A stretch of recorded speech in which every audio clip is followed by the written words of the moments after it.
So ಮಗು weight ಸ್ವಲ್ಪ ಕಮ್ಮಿ ಆಗಿದೆ. ಸೊ ಬಾಯ್ ಅಂದರೆ ಕೇಳಕ್ಕೆ ಹೋಗ್ಬಾರ್ದು ಅನಿಸುತ್ತೆ. ಅದೇ ಯಾಕಂದರೆ ಎಲ್ಲರದ್ದು ಅವ್ರವ್ರದ್ದೇ ಒಂದೊಂದು ಪ್ರಾಬ್ಲಮ್ ಇರುತ್ತೆ. ಅಂದರೆ ಅವಳು ಫುಲ್ ಟೆನ್ಷನ್ ಆಗೋಗಿತ್ತು. ಫುಲ್ ಟೆನ್ಷನ್, ನಾನು ಅಳ್ತಾ ಇದ್ದೆ. ಹಲೋ ಹಾಯ್ ನಮಸ್ಕಾರ ಎಲ್ರಿಗೂ, ನಾನು ನಿಮ್ಮ ಪ್ರೀತಿಯ Veekshita and welcome to the channel, welcome to a new vlog.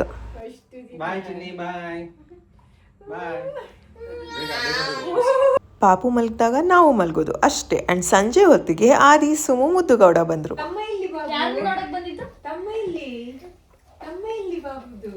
ಓನೆ ಬಂಗಾರ ಚಿನ್ನಮ್ಮ, ಚಿಕ್ಕಮ್ಮ ಚಿಕ್ಕಪ್ಪ, ಚಿನ್ನಮ್ಮ ಚಿಕ್ಕ. ನೋಡೋಣ ಇವಾಗ ಏನ್ ರಿಯಾಕ್ಟ್ ಮಾಡುತ್ತೆ ಅಂತ. ಇದು ನೋಡ್ಬೇಕು. ಆಯ್ತು ಬನ್ನಿ, ನೀವು ನಮ್ಗೆ ಬೇಕಪ್ಪ, ನಮ್ಗೆ ಬೇಕು. ಎಷ್ಟು ಕಾಸ್ಟ್ಲಿ ಮಗು ಇದು, ಎಷ್ಟು ಕಾಸ್ಟ್ಲಿ ಮಗು ಇದು. ನೋಡೋದು ನೋಡಿ. ಪಾಪು ಬೇಕಾ? ಇದೊಂದು ಆಫ್ ಮಾಡಿ. ಮುಖ ಎಲ್ಲಾರ್ದು ಹಳದಿ ಆಗಿದೆ. ಬದಿ ಇದ್ ಮಾಡಿ ಬದಿ. ಅದೇ ಹೇಳಿದ ಆದರ್ಶ ನಾನು ಹೋಗಲ್ಲ ಚಿಕ್ಕಮ್ಮನ ನಾವು ತೆಲ್ಪುನು. ಹೌದಾ ತೆಲ್ಪುನು. ಬಾವೇರಿಗೆ ಇನ್ನೂ ಒಂದು ಗ್ರಾಮ ಮಲ್ಪುರ ನಮ್ಮ ನೀವು ಬೇಡ ನಂಗೆ, ನಂಗೆ ಇದು ಮುದ್ದು ಸಾಕು, ಚಿಕ್ಕ ಮುದ್ದು ಸಾಕು, ನೀವು ಬೇಡ. ಓ ನನ್ನ ಕತೆ ಏನು ಅಂತಲೇನೋ ಪಾ ದಾದಿ ಏನದು ಪಾಪು ಜೊತೆ ಇನ್ನು ಗೊತ್ತಾಗಿಲ್ಲ. ಇಲ್ಲ ತಮ್ಮ ತಮ್ಮ ತಮ್ಮ ನೋಡು. ಏನ್ ಹೇಳುದು?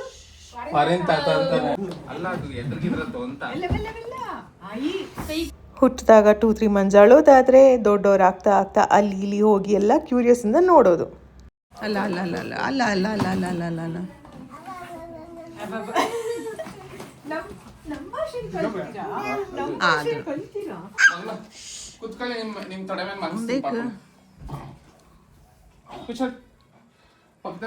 ಹಿಂಗ್ ಮಾಡಿದ್ರೆ ತಾಚಿ ಮಾಡುತ್ತೆ ಪಾಪು, ಏಟ್ ಕೊಡುತ್ತೆ. ಬೇಡ, ತಾಚಿ ಮಾಡ್ತೀವಿ. ಅಲ್ಲ ಅಲ್ಲ ಅಲ್ಲ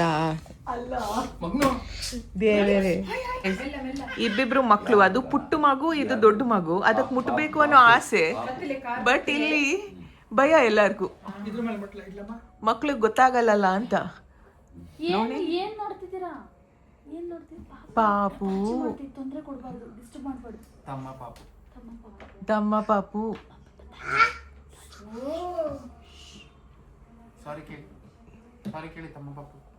ನೋಡಿ ಆಸೆ ನೋಡಿ, ಹತ್ರ ಹತ್ರ ಹತ್ರ ಹೋಗುತ್ತೆ ಅದು. ನೋಡಿ ಮುದ್ದುಗೌಡಂಗೆ ಇವಾಗ ಇನ್ನೊಂದು ಜೋಡಿ ಥರ ಆಯಿತು ಅಲ್ವಾ. ಯಾವಾಗಲೂ ಮನೆಗೆ ಬಂದಾಗ ದೊಡ್ಡವ್ರು ಮಾತ್ರ ಇರ್ತಾಯಿದ್ರು, ಬಟ್ ಇನ್ನು ಮುಂದೆ ಅಂತ ಆಟಾಡೋದಕ್ಕಂತ ಒಂದು ಪುಟ್ಟ ಚಿಕ್ಕ ಪಾಪುನು, ತಮ್ಮ ಪಾಪು ಇದೆ. ತಮ್ಮ ಪಾಪ bye, bye, love you, miss you. ಕಿಸಿ ಮಾಡ್ಬಿಡಿ ತಾತಂಗೆ, ಪಾಪಂಗೆ. Very good. ಮಮ್ಮಂಗೆ ಕಿಸಿ, ಮಮ್ಮಂಗೆ.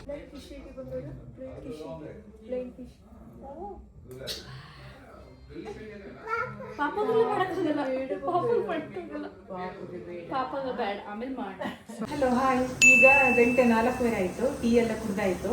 ಮೊನ್ನೆ ಪಾಪು ನಾಮಕರಣ ದಿವಸ ಪುರೋಹಿತರು ಅಕ್ಕಿ ಕೊಟ್ಟಿದ್ದಾರೆ, ಏನಾದರೂ ಸಿಹಿ ಮಾಡಿ ತಿನ್ಬೇಕಂತ. ಅದಕ್ಕೆ ಇವತ್ತು ಸಂಜೆ ನಮ್ಮ ಕರಾವಳಿ ಕಡೆ ನೊಚ್ಚಿ ಅಂತ ಹೇಳ್ತೇವೆ ತುಳು ಭಾಷೆಯಲ್ಲಿ, ಇಲ್ಲಿ ಪೊಂಗಲ್ ಅಂತ ಹೇಳ್ತಾರೆ. ಸ್ವಲ್ಪ ಬೆಲ್ಲನ ಕೊಟ್ಟಿದ್ದಾರೆ, ಒಂದು ಪೀಸ್. ಅದರದೀಗ ಸಿಹಿ ಮಾಡ್ತಿದ್ದೇನೆ. ಇಲ್ಲಿ ಅಕ್ಕಿಯನ್ನು ಈಗ ನಾನು ಕುಕ್ಕರಲ್ಲಿ ಹಾಕಿದ್ದೇನೆ, ಒಂದು 4-5 ಸಿಟ್ಟು ಮಾಡಬೇಕಂತ. ಯಾಕಂದರೆ ಅದು ಮೆತ್ತಗಾದರೆ ಒಳ್ಳೇದಾಗೋದು, ಇಲ್ಲಾಂದರೆ ಗಟ್ಟಿ ಇರ್ತದಲ್ಲ ಪೊಂಗಲಿಗೆ. ಇದಕ್ಕೆ ಸ್ವಲ್ಪ ಬೆಲ್ಲ, ಒಂದು ತುಂಡು ಬೆಲ್ಲ ಕೊಟ್ಟಿದ್ದಾರೆ, ಅದಕ್ಕೆ ಸ್ವಲ್ಪ ಸಾಕಾಗಲಿಲ್ಲ ಅಂತ ಇದು ಇಟ್ಟಿದ್ದೇನೆ. ಮತ್ತು ಅರ್ಧ ತೆಂಗಿನ ಕೊಬ್ಬರಿ ಕೊಟ್ಟಿದ್ದಾರೆ, ಅದು ಇಲ್ಲಿ ತುರಿದಿಟ್ಟಿದ್ದೇನೆ. ಮತ್ತು ಇಲ್ಲಿ ನಾನು ಅರ್ಧ ತೆಂಗಿನಕಾಯಿ ಹಾಲು ತೆಗೆದಿಟ್ಟಿದ್ದೇನೆ, ಸ್ವಲ್ಪ ರುಚಿ ಬರಲಿ ಅಂತ. ಈಗ ಅದು 4-5 ಸಿಟಿ ಆದಮೇಲೆ, ತಣ್ಣಗಾದ್ಮೇಲೆ ಇದೆಲ್ಲ ಐಟಮ್ ಹಾಕಿ ರೆಡಿ ಮಾಡ್ತೇನೆ. ಬಂದಿದೆ, ಇದಕ್ಕೆ ಹಾಲು, ಒಂದು ಸ್ವಲ್ಪ ನೀರು ಹಾಕಬೇಕು.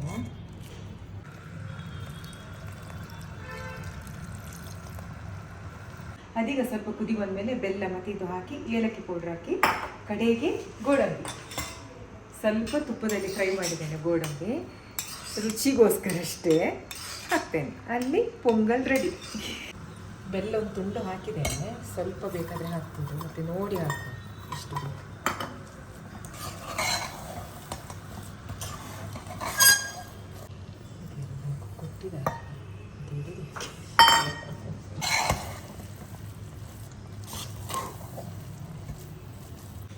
ಸ್ವಲ್ಪ ರುಚಿಗೆ ಉಪ್ಪು ತುಂಬ ಹಾಕ್ಬಾರ್ದು, ಯಾಕಂದರೆ ಬೆಲ್ಲ ಆ್ಯಡ್ ಮಾಡಿರ್ತೇವಲ್ವಾ, ಅದಕ್ಕೋಸ್ಕರ ಅಷ್ಟೇ.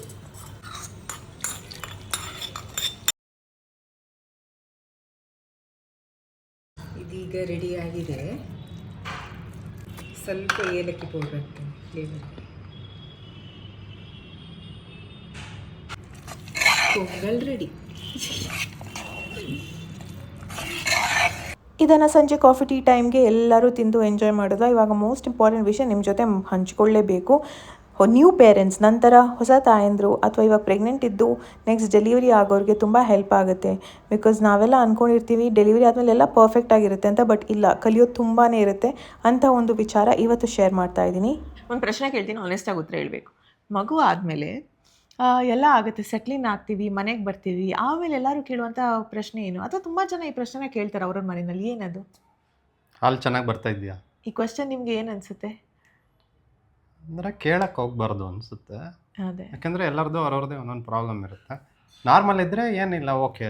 ಅವ್ರಿಗೆ ಕಮ್ಮಿ ಇದ್ದರೆ ಅವ್ರಿಗೆ ಬೇಜಾರಾಗ್ಬೋದಲ್ವಾ? ಸೊ ಎಲ್ಲರ ಮನೆಯಲ್ಲಿ ಇದೇ ಸ್ಟೋರಿ ಇರುತ್ತೆ, ಅಥವಾ ಹೆಚ್ಚಿನವ್ರ ಮನೆಯಲ್ಲಿ ಈ ಸ್ಟೋರಿ ಇರ್ಬೋದು.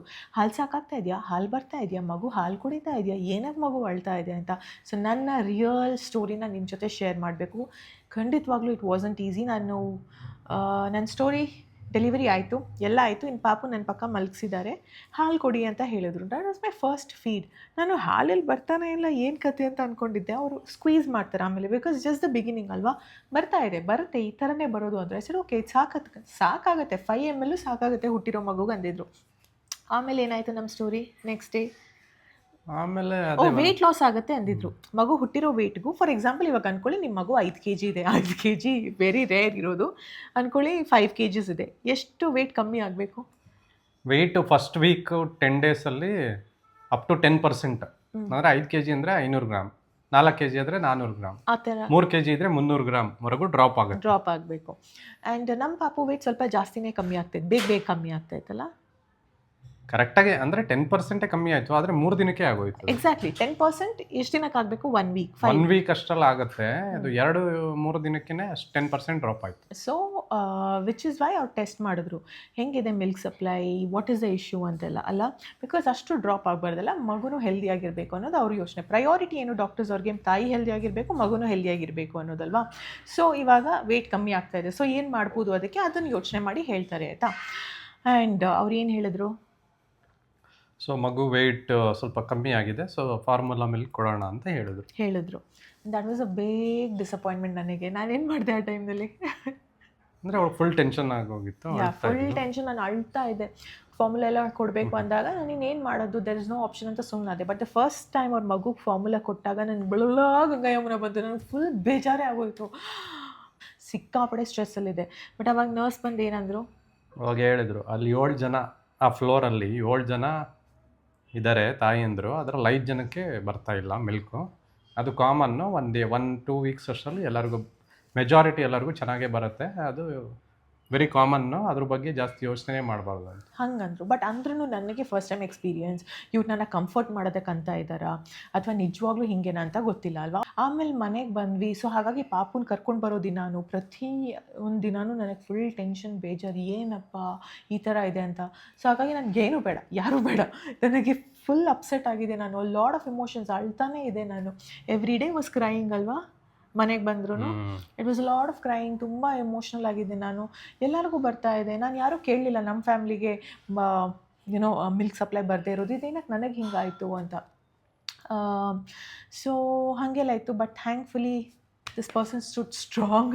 ಆ್ಯಂಡ್ ಹೆಂಗೆ ಪ್ರೋಗ್ರೆಸ್ ಆಯಿತು, ನನಗೇನು ಹೇಳಿದರು ಡಾಕ್ಟರ್? ಸ್ಲೋಲಿ ಎಲ್ಲ ಸ್ಟಾರ್ಟ್ ಆಗುತ್ತೆ. ಅಲ್ಲಿವರೆಗೂ ಒಂದು ಸ್ವಲ್ಪ ಏನು ಜಿಂಜರ್, ಗಾರ್ಲಿಕ್. ಸೊ ಅವ್ರು ಏನು ಹೇಳಿದ್ರು ಅಂದರೆ ಮೆಥಿ ಸೀಡ್ಸ್ ಅದರ ನೀರು ಕುಡೀರಿ, ಜೀರಾ ವಾಟರ್ ಕುಡೀರಿ, ಆಮೇಲೆ ಇನ್ನು ಗಾರ್ಲಿಕ್ ಜಾಸ್ತಿ ಕನ್ಸ್ಯೂಮ್ ಮಾಡಿ, ದಿಲ್ ಅಂದರೆ ಸಬ್ಬಸಿಗೆ ಸೊಪ್ಪು ತಿನ್ನಿ, ಇದರಿಂದೆಲ್ಲ ಹಾಲು ಜಾಸ್ತಿ ಆಗುತ್ತೆ ಅಂತ ಹೇಳಿದರು ಆಯಿತಾ. ಡಯಟ್ ಚಾರ್ಟ್ ಬೇರೆ ಕೊಟ್ಟಿದ್ರು, ಏನೇನು ಕನ್ಸ್ಯೂಮ್ ಮಾಡಬೇಕು ಅಂತ. ಸೊ ನಾನು ಗೂಗಲ್ ಮಾಡಿ ನೋಡೋದು, ಏನು ತಿಂದರೆ ಹಾಲು ಜಾಸ್ತಿ ಆಗುತ್ತೆ, ಸಬ್ಬಸಿಗೆ ಸೊಪ್ಪು ತಿಂದರೆ ಆಗುತ್ತಾ, ಜಾಸ್ತಿನೇ ತಿಂದುಬಿಡೋಣ ಅಂತ. ಬೆಳ್ಳುಳ್ಳಿ ತಿಂದರೆ ಆಗುತ್ತಾ, ಬೆಳ್ಳುಳ್ಳಿ ಜಾಸ್ತಿನೇ ತಿನ್ನೋಣ ಅಂತ. ಆ್ಯಂಡ್ ಅಮ್ಮ ನನಗೆ ಬಾಣಂತನ ಮದ್ದು ಮಾಡಬೇಕಾದ್ರೆ ಅದರಲ್ಲೂ ಬೆಳ್ಳುಳ್ಳಿದೊಂದು ಲೇಹ ಮಾಡಿದರು. ಇಷ್ಟು 300 ಗ್ರಾಮಷ್ಟು ಬೆಳ್ಳುಳ್ಳಿ ಹಾಕಿದ್ರಂತೆ. ಬಿಕಾಸ್ ಅಂದರೆ ಮಾಡೋದೇ ಹಾಗೆ. ಆಮೇಲೆ ಈ ಥರ ಎಲ್ಲ ಇದೆಯಾ ಅಂತ ನನಗೆ ಇಷ್ಟ ಆಯ್ತು ಇಲ್ಲ ಅಂದ್ರೂ ತಿಂತಾ ಇದ್ದೇವೆ, ತಿಂದರೆ ಆದಷ್ಟು ಮಿಲ್ಕ್ ಪ್ರೊಡಕ್ಷನ್ ಆಗಲಿ ಅಂತ ಆಯಿತಾ. ಸೊ ಡಾಕ್ಟರ್ ಏನಂದ್ರು ಗೊತ್ತಾ, ನಾನು ಬ್ರೆಸ್ಟ್ ಫೀಡಿಂಗೇ ಕಷ್ಟ ಅಂದ್ಕೊಂಡಿದ್ದೆ. ಬಿಕಾಸ್ ಸ್ಟಾರ್ಟಿಂಗ್ ಬೇಬಿ ಲ್ಯಾಚ್ ಮಾಡಿದಾಗ ಪೇನ್ ಆಗಿ, ನಿಪ್ಪಲ್ಸ್ ಕ್ರ್ಯಾಕ್ ಆಗಿ, ತುಂಬ ನೋವಾಗಿ, ಗಾಯ ಎಲ್ಲ ಆಗುತ್ತೆ. ಸೊ ಆವಾಗ ತುಂಬ ಡಿಸಪಾಯಿಂಟ್ ಆಗುತ್ತೆ ಬಿಕಾಸ್ ಅಲ್ಲಿ ನ್ಯೂ ಮಾಮ್ ಅಲ್ಲ. ಬಟ್ ಆಮೇಲೆ ಡಾಕ್ಟರ್ ಏನಂದ್ರು ಗೊತ್ತಾ, ಅಲ್ಲಿ ಲ್ಯಾಕ್ಟೇಷನ್ ಡಾಕ್ಟರ್ ಅಂತಲೇ ಇದ್ದಾರೆ. ಅವ್ರು ಏನಂದರು ನನಗೆ, ಫಸ್ಟ್ ಬ್ರೆಸ್ಟ್ ಮಿಲ್ಕ್ ಕೊಡು, ಅದಾದಮೇಲೆ ಬ್ರೆಸ್ಟ್ ಪಂಪ್ ಮಾಡು, ಮಿಲ್ಕ್ನ ಪಂಪ್ ಮಾಡು ಬ್ರೆಸ್ಟಿಂದ, ಅದರಲ್ಲಿ ಎಷ್ಟು ಬರುತ್ತೆ ಅಂತ ಕ್ಯಾಲ್ಕುಲೇಟ್ ಮಾಡು, ಪ್ಲಸ್ ಫಾರ್ಮುಲಾ ಕೊಡು. ಅಂದ್ಕೊಳ್ಳಿ, as a new mother back pain ಇರುತ್ತೆ, ಆಮೇಲೆ ಮೂಡ್ ಸ್ವಿಂಗ್ಸ್ ಇರುತ್ತೆ, ಹಾರ್ಮೋನಲ್ ಚೇಂಜಸ್ ಆಗುತ್ತೆ. ಇದ್ರ ನಡುವೆ ನಾವು ಬ್ರೆಸ್ಟ್ ಫೀಡಿಂಗ್ ಮಾಡಬೇಕು, ಅದ್ರ ಜೊತೆಗೆ ಫಾರ್ಮುಲಾ ಫೀಡಿಂಗು ಕೊಡಬೇಕು, ಪ್ಲಸ್ ಪಂಪಿಂಗ್ ಮಾಡಿ ಎಷ್ಟು ಬರುತ್ತೆ ಅದನ್ನು ನೋಡಬೇಕು. ತುಂಬ ನನಗೆ ಸ್ಟ್ರೆಸ್ ಅನ್ನಿಸ್ತು ಅಲ್ಲ, ಬಿಕಾಸ್ ಫೀಡಿಂಗ್ ಮಾಡಬೇಕು, ಮಗುನ ಮಲಗಿಸೋಷ್ಟೊತ್ತಿಗೆ ಮತ್ತೆ ಇದೆಲ್ಲ ಕೆಲಸ ಶುರು ಮಾಡಬೇಕು, ಒಂದಲ್ಲ 3 ರೀತಿ ಇದರಲ್ಲಿ.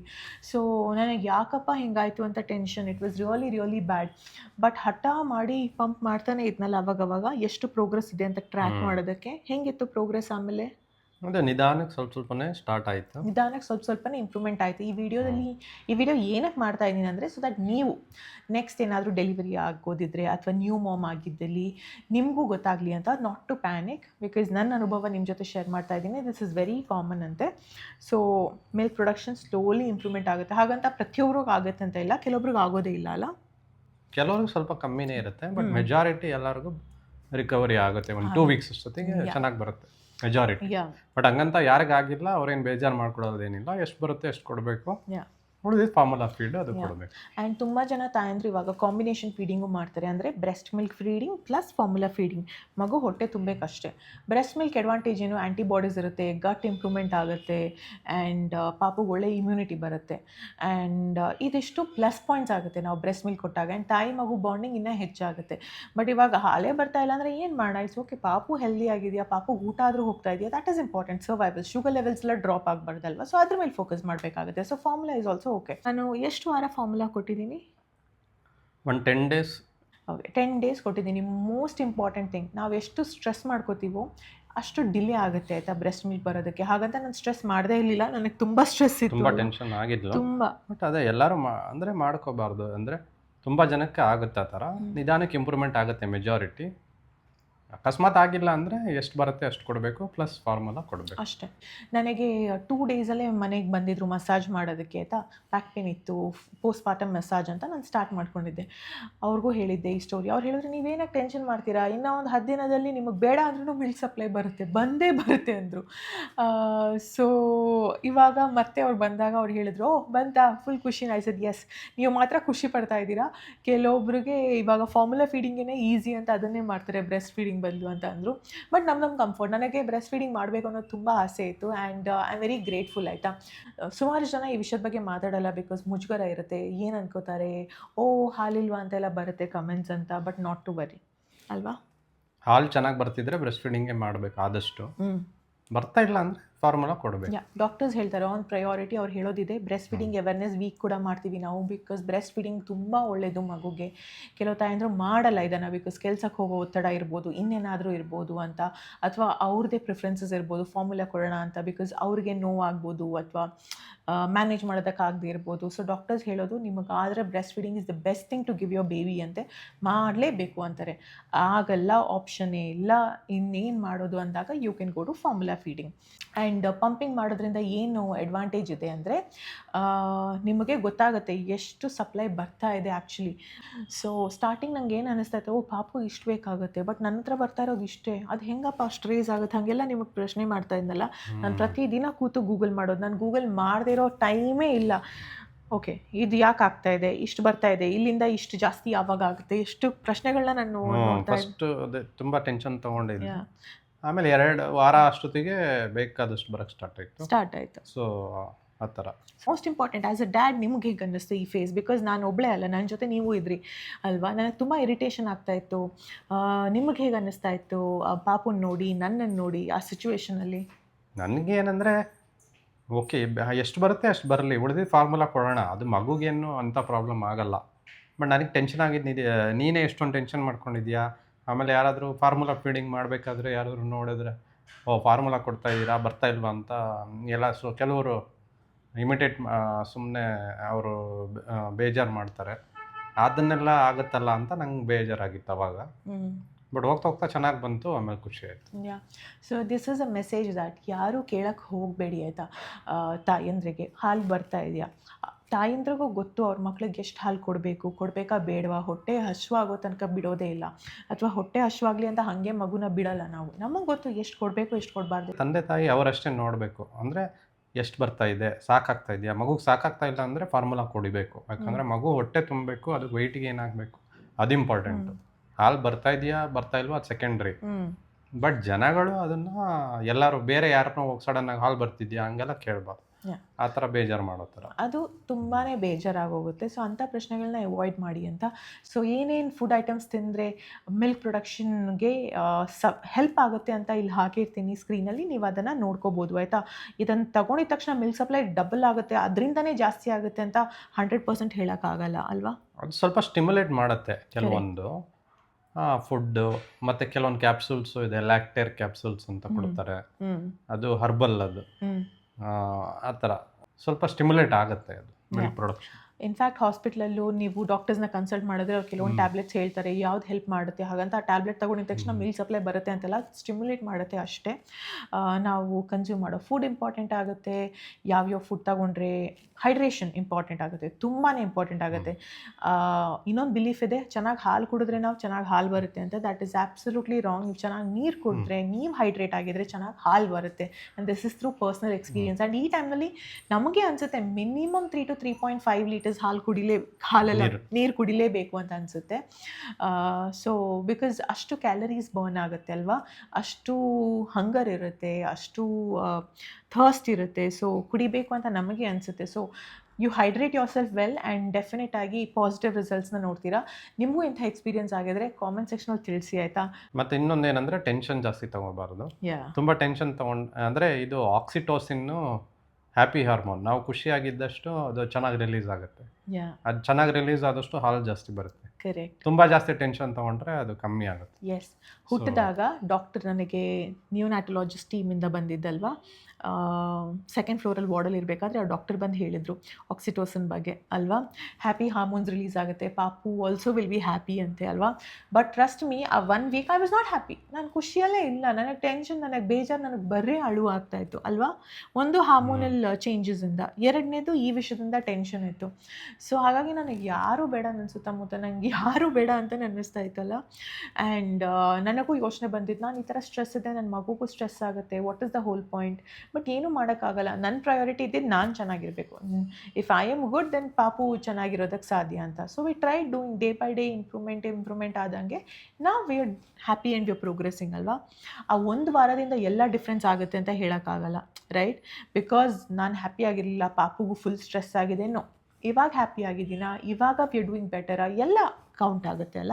ಡೆಲಿವರಿ ಆದಮೇಲೆ ಮೆಜಾರಿಟಿ ಎಲ್ಲರಿಗೂ ಸ್ವಲ್ಪ ಹಾರ್ಮೋನಲ್ ಇಂಬ್ಯಾಲೆನ್ಸ್ ಆಗಿ ಸ್ವಲ್ಪ ಎಮೋಷನ್ಸ್ ಎಲ್ಲ ಜಾಸ್ತಿ ಆಗಿರುತ್ತೆ, ಪೋಸ್ಟ್ಪಾರ್ಟಮ್ ಬ್ಲೂಸ್ ಆಗುತ್ತೆ, ಕೆಲವ್ರಿಗೆ ಡಿಪ್ರೆಷನ್ನೇ ಆಗೋಗ್ಬಿಡುತ್ತೆ. ಆ ಥರ ಆದರೆ ಸೈಕ್ಯಾಟ್ರಿಸ್ಟ್, ಸೈಕಾಲಜಿಸ್ಟ್ ಮೀಟ್ ಮಾಡಬೇಕು, ಸಿವಿಯರ್ ಡಿಪ್ರೆಷನ್ ಆದರೆ.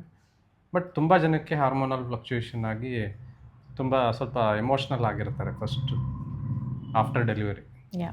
ಆ್ಯಂಡ್ ಕೆಲವೊಬ್ರು ಇದನ್ನು ಹೇಳ್ಕೊಳ್ಳಲ್ಲ, ಬಿಕಾಸ್ ಮನೆಯವ್ರಿಗೆ ಅರ್ಥ ಆಗಲ್ಲ, ಇದೇನಿದು ನಾವು ಡೆಲಿವರಿ ಎಲ್ಲ ಆಗಿದೆ ನಮಗೂ ಈ ಥರ ಎಲ್ಲ ಆಗಿಲ್ಲ ಅಂತ ಅಲ್ವಾ. ಅಲ್ಲ, ಅವ್ರಿಗೂ ಆಗಿರುತ್ತೆ, ಮರ್ತೋಗಿರುತ್ತೆ. 25-30 ವರ್ಷದ್ದು ಅವಾಗ ಏನಾದ್ರು 1 ವಾರ 2 ವಾರ ಆಗಿರೋದು ಯಾರಿಗೆ ನೆನಪಿರುತ್ತೆ. ಕರೆಕ್ಟ್. ಅದೆಲ್ಲ ಮರ್ತೋಗಿರುತ್ತೆ. ಬಟ್ ಇದು ಮೋಸ್ಟ್ ಆಫ್ ದ ವುಮೆನ್ಗೆ ಈ ಥರ ಆಗುತ್ತೆ. ಸಡನ್ನಾಗಿ ಏನಕ್ಕೆ ಅಳ್ತೀವಿ ನಮಗೆ ಗೊತ್ತಿಲ್ಲ, ಏನಕ್ಕೆ ಬೇಜಾರಾಗ್ತೀವಿ ಗೊತ್ತಿಲ್ಲ. ಯಾರಾದರೂ ಏನಾದರೂ ಕೇಳಿದ್ರೆ ಅದು ನಮಗೆ ಮುಜುಗರ ಆದರೆ ಅದಕ್ಕೂ ಅಳು ಬರುತ್ತೆ, ಸುಮ್ಮನೆ ಸಿಟ್ಟು ಬರುತ್ತೆ ಜಾಸ್ತಿ. ಸೊ ತುಂಬ ಇಮೋಷ್ನಲ್ ಡಿಪ್ ಇರುತ್ತೆ, ಇಮೋಷನ್ಸಲ್ಲಿ ವೇರಿಯೇಷನ್ಸ್ ಇರುತ್ತೆ ರಾದರ್. ಬಟ್ ಇಟ್ಸ್ ಓಕೆ, ಹೋಗ್ತಾ ಹೋಗ್ತಾ ಯು ವಿಲ್ ಡೂ ಬೆಟರ್. ನನ್ನ ಆ್ಯಸ್ ಅ ಹಸ್ಬೆಂಡ್ ನೀವು ನೋಡಿರೋ ಪ್ರಕಾರ ಹೆಂಗಿತ್ತು ನನ್ನ journey from the delivery time to ಇವಾಗ? ಪ್ರೋಗ್ರೆಸ್ ಇದೆಯಾ ಇಲ್ವಾ? Just be honest. ಅದೇ ಅಂದರೆ ಫಸ್ಟ್ ಫಸ್ಟ್ 10 days ತುಂಬ ಅಳ್ತಾ ಇದ್ಲು, ಯಾವಾಗಲೂ ಸುಮ್ಮನೆ ಅಳು ಬರ್ತಾ ಇತ್ತು ಅವಳಿಗೆ. ಸುಮ್ಮನೆ ಬರ್ತಾಯಿತ್ತು. ಸುಮ್ಮನೆ ಹೋಗ್ಬಿಟ್ಟು ಏನಕ್ಕೆ ಹೇಳ್ತಾ ಇದೀಯ ಅಂದರೆ ಅವಳಿಗೆ ಸುಮ್ಮನೆ ಹಂಗೆ ಅಳ್ತಾ ಇರ್ತೀವಿ. ಅದೊಂದು 10 daysವರೆಗೂ ಇತ್ತು. ಆಮೇಲೆಲ್ಲ ಪಿಕಪ್ ಆಯಿತು. ಯಾ. ಆಮೇಲೆ ಆರಾಮಾಗಿ ಚೆನ್ನಾಗಿ ಖುಷಿಯಾಗಿದೆ. Yeah, true. But why you worried, why you tensed, husbands ಹೆಂಗಿರ್ಬೇಕು ಆ ಟೈಮ್ಗೆ ಅರ್ಥ ಮಾಡ್ಕೋಬೇಕಾ? ಕೆಲವೊಬ್ರಿಗೆ ಸಿಟ್ಟು ಬರುತ್ತೆ, ಕೆಲವೊಬ್ರಿಗೆ ಗೊತ್ತಾಗಲ್ಲ ಯಾಕೆ ಈ ಥರ ಆಡ್ತಾ ಇದ್ದಾರೆ. ಬಿಕಾಸ್ ಎಲ್ಲ ಹಸ್ಬೆಂಡ್ಸ್ರಿಗೆ ಗೊತ್ತಿರಲ್ಲ, ಎಲ್ಲರೂ ಮೆಡಿಕಲ್ ಫೀಲ್ಡಲ್ಲಿ ಇರಲ್ಲ, ಅಥವಾ ಎಲ್ಲರೂ ತಿಳ್ಕೊಳ್ಳಲ್ಲ ಅದ್ರ ಬಗ್ಗೆ. ಕೆಲವೊಂದ್ಸತಿ ಡಾಕ್ಟರ್ಸೇ ಹೇಳಲ್ಲ. ಇನ್ಫ್ಯಾಕ್ಟ್ ನಮಗೂ ಡಾಕ್ಟರ್ಸ್ ಹೇಳಿಲ್ಲ ಈ ಥರ ಆಗುತ್ತೆ ಇಮೋಷನ್ಸು ಅಂತ, ಅಲ್ವಾ? ಸಪೋರ್ಟ್ ಮಾಡಬೇಕು. ಅಂದರೆ ಯಾರಾದರೂ ಡೌನ್ ಇದ್ದಾರೆ ಅಂದರೆ ಸುಮ್ಮನೆ ಜಾಸ್ತಿ ಏನಕ್ಕೆ ಸುಮ್ಮನೆ ಹೇಳ್ತೀಯಾ ಆ ಥರ ಎಲ್ಲ ಜೋರು ಮಾಡಬಾರ್ದು. ಆಯಿತು, ಹಾರ್ಮೋನಲ್ ಚೇಂಜಸ್ ಆಗ್ತಿದೆ, ಅವ್ರಿಗೆ ಅಳು ಬರ್ತಾ ಇದೆ, ಆಯ್ತಾಯ್ತು, ಓಕೆ ಎಲ್ಲ ಅಂತ ಪಾಸಿಟಿವ್ ಆಗಿ ರೆಸ್ಪಾನ್ಸ್ ಕೊಟ್ಟರೆ ಇನ್ನು ಅವ್ರಿಗೆ ಬೇಗ ರಿಕವರಿ. ಕರೆಕ್ಟ್. ನನಗೆ ಮನೇಲಿ ಯಾರಾದರೂ ಕೇಳಿದ್ರೆ ನಾನು ಹೆಂಗೆ ಹೇಳ್ತಾ ಇದ್ದೆ, ಕೇಳ್ತಿದ್ರಲ್ಲ ಏನಕ್ಕೆ ಸುಮ್ಮನೆ ಅಳ್ತಾ ಇದೆಯಾ ಅಂತ, ಅಲ್ವಾ? ಅವಾಗ ಇನ್ನೂ ಜಾಸ್ತಿ ಅಳು ಬರ್ತಾ ಇತ್ತು. ಅವಾಗ ಕೇಳಿದ್ರೆ ಇನ್ನೂ ಜಾಸ್ತಿ ಆಗುತ್ತೆ ಅವ್ರಿಗೆ. ನಿಮಗೆ ಈ ಥರ ಏನಾದರೂ ಎಕ್ಸ್ಪೀರಿಯನ್ಸಸ್ ಆಗಿದ್ರೆ, ಅಥವಾ ಇನ್ನೇನಾದರೂ ವಿಷಯದ ಬಗ್ಗೆ ಕ್ವೆಶ್ಚನ್ಸ್ ಇದ್ದಲ್ಲಿ ಡೆಫಿನೆಟಾಗಿ ಕೇಳಿ. ನಮ್ಮ ಎಕ್ಸ್ಪೀರಿಯನ್ಸ್ ಮುಖಾಂತರ ನಿಮ್ಮ ಜೊತೆ ಶೇರ್ ಮಾಡ್ತೀನಿ. If you like this video ಏನು ಮಾಡಬೇಕು, ಲೈಕ್, ಶೇರ್ ಆ್ಯಂಡ್ ಸಬ್ಸ್ಕ್ರೈಬ್ ಮಾಡಿದ್ರೆ ನಿಮಗೆಲ್ಲ ವೀಡಿಯೋಸ್ ಬರುತ್ತೆ. ಪ್ರೀತಿ ಸದಾ ಹೀಗೆ ಹೇಳಿ, ನಿಮ್ಮ ಕನ್ನಡ ಜನ ಸದಾ ಪ್ರೋತ್ಸಾಹಿಸಿ. Lots of love. ಬಾಯ್.